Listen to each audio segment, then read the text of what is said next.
My name is Squadron Leader Ruth Shackleton, and I am presently the Team Manager for the Royal Air Force Aerobatic Team, the Red Arrows. The Red Arrows is the most famous display team in the world. Their full title is the Royal Air Force Aerobatic Team. It was founded in 1964, and it was a culmination of 3 different display teams. The team as a whole, it consists of 120 personnel, and that is made up of 9 display pilots, a commentator, photographers, logisticians, engineers, administrators, and we are fairly self-contained in order so that we can perform in over 10 countries around the world each year. Our display season begins in May and it continues till October. Predominantly our displays are in the United Kingdom, however we do tours abroad, and in 2013 we toured 10 countries throughout the Middle East in a period of 35 days. The displays are a series of formations and manoeuvres that last in the region of 20 minutes. The first half of a display is sweeping formations made up of 9 aircraft. The second half of the display is a lot more dynamic and a lot more fast-paced, and that's where you'll get the synchro pair and the mid-air manoeuvres that you almost think they're going to touch. We are famous for the display. People try and replicate us throughout the world. The pilots are indeed the very finest pilots that the Royal Air Force have. There is very few people that could fly in such close proximity at such high speeds, and so they are extremely professional in what they do, and it takes an awful lot of practice and dedication to get to that level. They've generally been in the Air Force up to 11 to 12 years. They have had to have flown 1,500 fast jet flying hours. They have to be above average, which sounds very ordinary, but I can assure you that it's the very best we have. My role in the Red Arrows is that I'm the team manager. That involves me being responsible for everything non-flying related. So if you can envisage moving a display team of this size around both the UK and abroad, it takes an awful lot of logistics and coordination. That is one of my roles. I am also responsible for the marketing and PR aspects of the team, and I also am the corporate liaison for all our corporate sponsors. It is a very broad role. No 2 days are the same. Some days I might be speaking to the royal household, other days I'm speaking to school children. It is from the strategic to the operations to the tactical levels, and it's a huge, very, very demanding role, and I'm very privileged to be able to do it.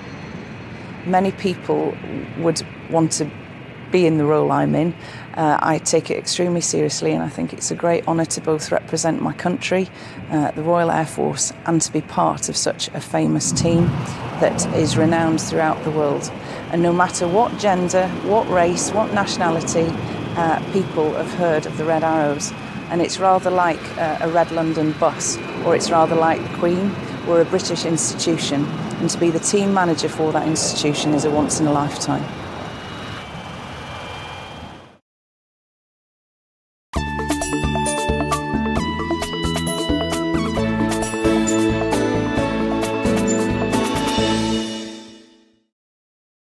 I suppose my career to date has been quite unusual in terms of my gender, because I've normally taken on roles normally associated with men.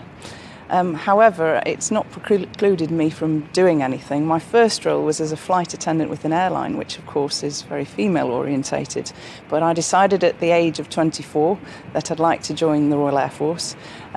It's about 10% of the Air Force is female, and you are included in everything. And so despite people's thoughts on the military, it's a very equal and fair employer. And as such, I've done many roles that men normally do.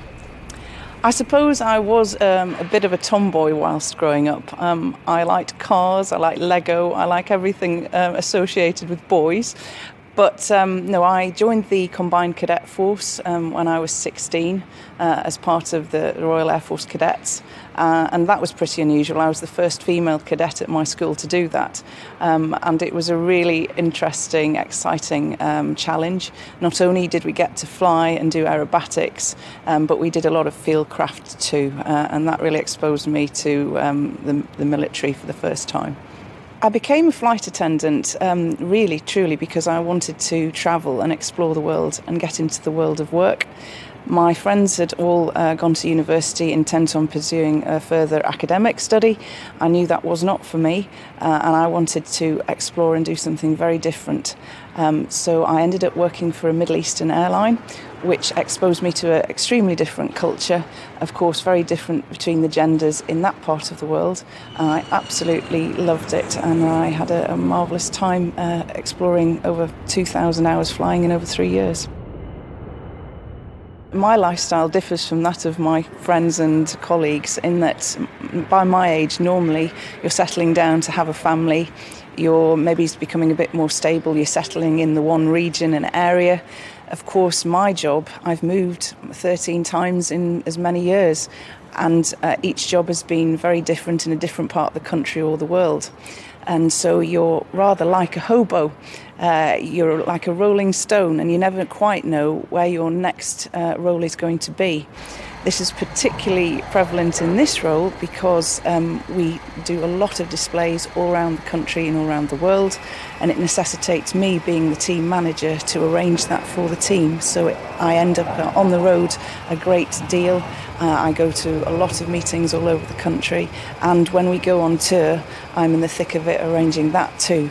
So you sleep in a lot of different beds and hotels, you meet an awful lot of different people, and I guess it's very much career orientated, my lifestyle, as opposed to some who've chosen to stay at home. I don't truly feel that there should be gender orientation in the job role you choose. I believe male and females have equally as many strengths and weaknesses. I feel if you're determined enough and you work hard enough and you set your mind to something bad enough, I think you can achieve almost anything. I never dreamt that when I started as a flight attendant with an airline that I'd end up being the team manager for the most famous display team in the world. I've never experienced any negative attitudes towards me in the roles I've chosen. I've always been taken as an equal.